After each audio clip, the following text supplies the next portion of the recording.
Hello everyone, it's Ileana. It's Sidin. Welcome to our second episode. During this episode, we are going to talk about the famous movie Poor Things. But before that, I just want to say something or just inform about the elections in Turkey. So we are super happy today. We started the week this week started already amazingly. So for those who don't know, we had the elections in Turkey, the local elections, to vote for our mayors in the city and also in the district level. So these elections were quite important. After last year's devastation, a lot of people were feeling frustrated, with politics in general, and everyone was a bit skeptical about these elections, if we were going to lose Istanbul to the AK Party, so the Erdogan's party, basically. But it didn't happen, and, Erdogan's party was crashed, if I may say. So, this is amazing news. I'm super happy about Istanbul because, there were a lot of things that were going on well, and losing that city was going to mean losing a lot of things, the soul of the city, art and the beauties, basically, because that was the case before. So yeah, long story short, we are super happy about the election results, and, good news, but not good news for, if you think about diversity in general, but 11 out of 81 cities now have a women mayor, which is, in our country, it's quite good. I don't want to say good, but it's getting better, let's say. Yeah, it's getting better, exactly. So, yes, I don't know how it looks from the outside to look into Turkey, but there is hope. Again, we were always hopeful because Turkey was always a secular country and always will remain a secular country, but sometimes some people tend to forget that. So these elections were a good reminder for everyone. Okay, so we promised, to each other, to keep this episode for 15 minutes tops. Okay, 20 minutes tops. So yeah, Selin, go ahead.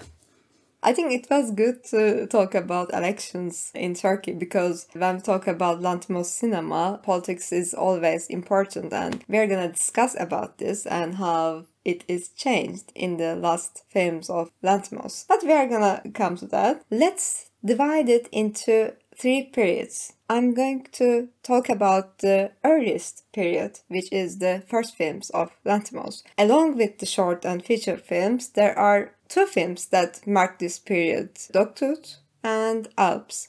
Dogtooth is a well-known film and we can count as a masterpiece of the director. So, in his earliest films, there is an issue of how oppression exists in the smallest structure of society and how oppression starts in the smallest institution of society, such as families. I'm talking about the oppression that is established by discipline here. And Lanthimos mostly asks that, is it possible to liberate those mechanisms? A good example of it is the end of the Dogtooth, but I'm not going to spoil it for who haven't seen it, so let's move on to the second period, which begins after Lanthimos transferred to the United States and his cinema started to change. We can count The Lobster and The Killing of a Sacred Deer in this transition phase. And I really like those films, actually. He starts using Hollywood productions, so on the very surface, there's this big technical difference. And I could say that his issue remains unchanged, and its layers and depthness of the films are very well built, in my opinion. So, let's move on, and let's come back to the present day and his last films, The Favourite and The Poor Things. I can say that there is a big break within The Favourite, and I'm pretty sure that lots of people will go against this idea. However, I think Lanthimos, as an author-director, still deals with this idea of oppression, which is not anymore starting with the discipline outside, but the inside of subjects. Let's remind the philosopher Michel Foucault. I believe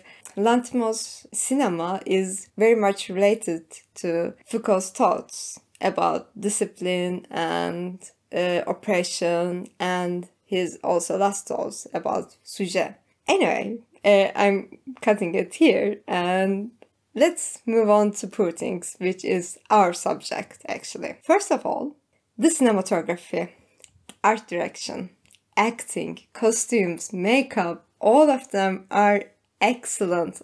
I don't think anyone can criticize it in a negative way.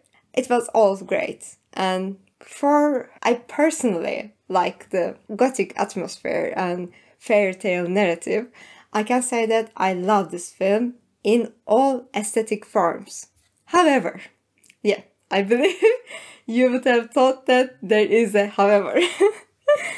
However, I enjoyed the film and took much of a pleasure, but unfortunately that was all. There was no depth in the film that I expect from Lanthimos himself. All thoughts and ideas are on surface and you don't have to think about it at all, since the characters insistently tell us what is going on in the film. So why I am against this? Because the cinema is a potential of art which can play with the time and space and sound and image. And this potential and how it's been used is just what the film is an art. So I have to say that Poor Things is very poor about this, and unlikely what I mostly see on social media, I am not gonna even make any feminist reading about the film, because I do not think Lanthimos has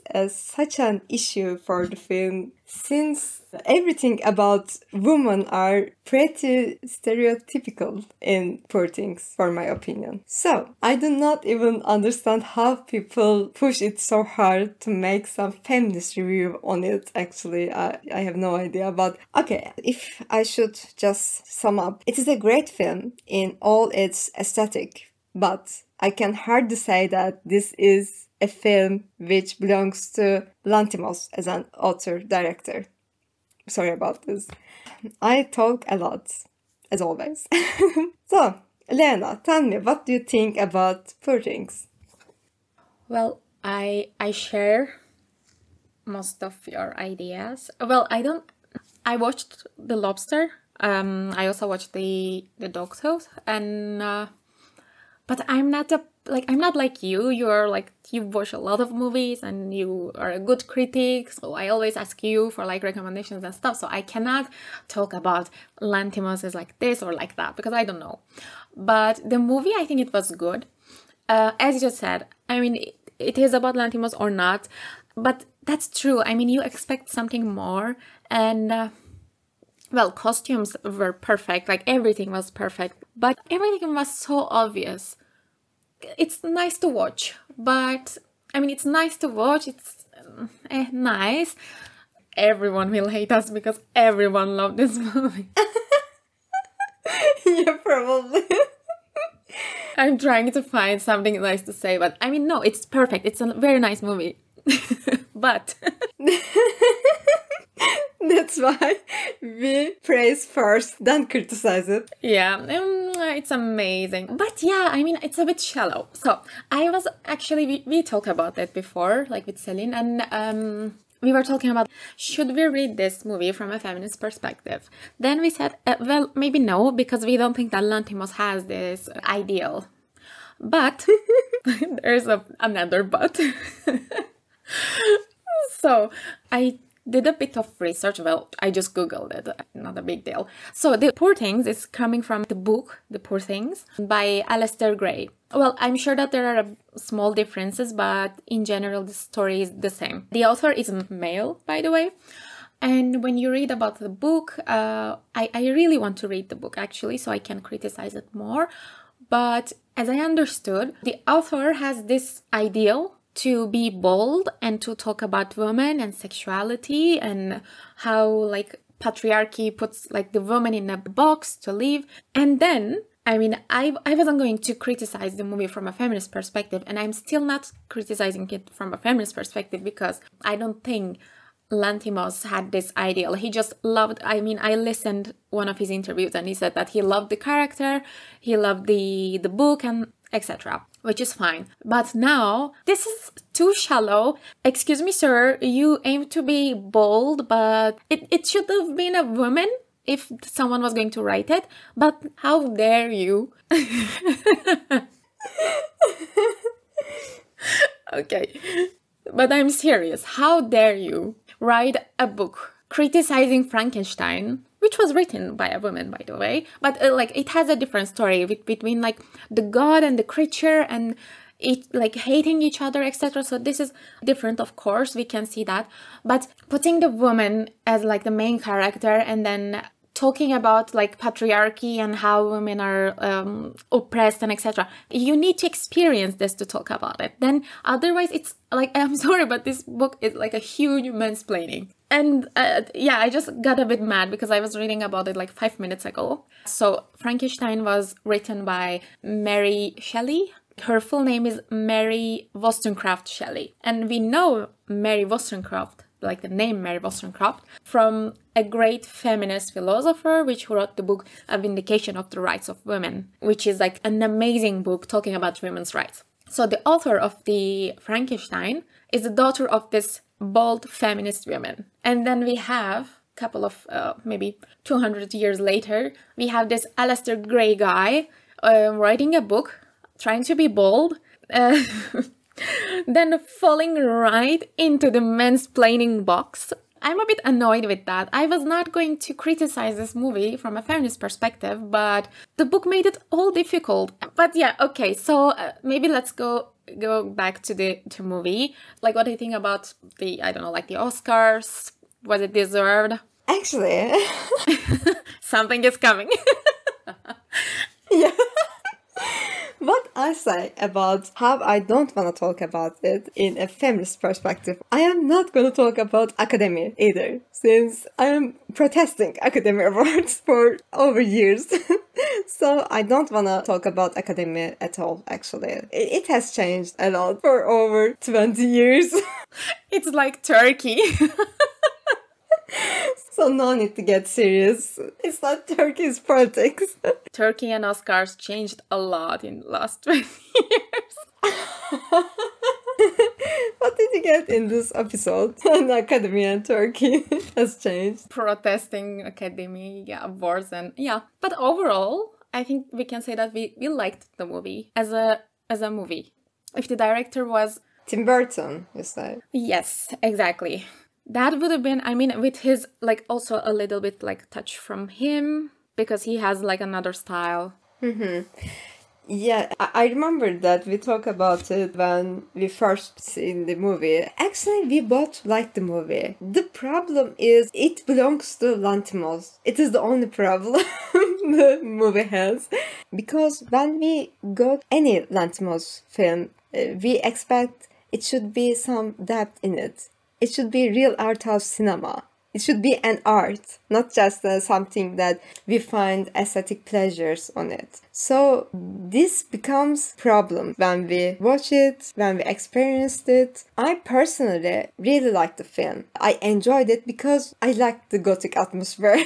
Anyway, I would have watched it if it was, I don't know, 5 hours. Anyway, I would have watched it. But it is like, personally, I like this style. And I can't say anything about acting. They act really good. So in technical way, everything was really great. But there's always a but about this film, unfortunately. This is the problem, because we talked about this and say, if this film belongs to Tim Burton, okay, I don't want to underestimate Tim Burton because I really like his films, but if Tim Burton shot this film, I wouldn't criticize it since I wasn't going to look some layers, some political aspects, some Lanthimos touch, actually. So I would have just loved it. That's all. But the problem is I can't even count it as an auteur film, and I can hardly count it as an art. We really enjoyed it. Aesthetically, like all the images, all the cinematography was perfect. We can't say anything about it. But it is hard to say that it is art as cinema, because it didn't use the language of cinema. This is the problem. I'm just going to recommend Jonathan Glazer's The Zone of Interest. It is because they are in the same period and they were all in the Academy Awards, and we can see how he uses the language of cinema very well, such as he plays with the images, plays with the sound and time and everything. It is the potential of cinema, actually. And how Lanthimos quit doing this. It is sad, but I believe he just started a new period on his own. So we shouldn't expect the films such as earliest films of him. It is changing. We should just accept this and continue watching. Since they're not bad films anyway. Yeah. So I think I will slowly wrap up because we are quite past of our expected time. I have 2 takeaways. 1, Lanthimos needs to touch his films more. And 2, there is always a but. That's what she said. Yeah, okay, so maybe to wrap up, I completely agree with you, and just 2 things I really liked. Yes, it's super obvious, but still, since I like the painter, I really like the Bosch reference. And also, maybe I'm really glad to see that Ramy Youssef was in this movie, because I really love him. And for those who don't know, he has a great show named Ramy, so his name, basically. And he talks about his life, but from his family's perspective, because he's an Arab living in the US, and the show is quite political. And actually there was a great episode from the last season, which was I think a couple of months ago, but I watched it recently.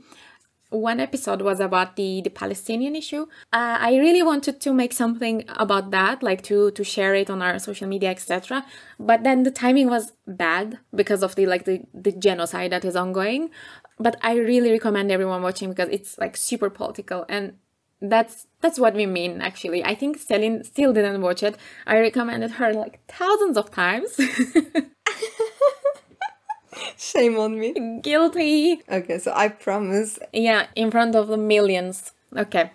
I hope the millions. Well, thanks everyone for listening us. We quite enjoy this episode. I wasn't expecting that much. Thank you so much for listening us, and I will be the annoying person who says, please don't forget to follow us. We need it. Give it a like. Bana fazla should say that. Sorry, Lena. And that's me. Yeah. Follow us on Instagram and text us if you completely disagree with us, which is understandable, so we can argue more. Thank you so much. But it would be nothing without a woman or a girl.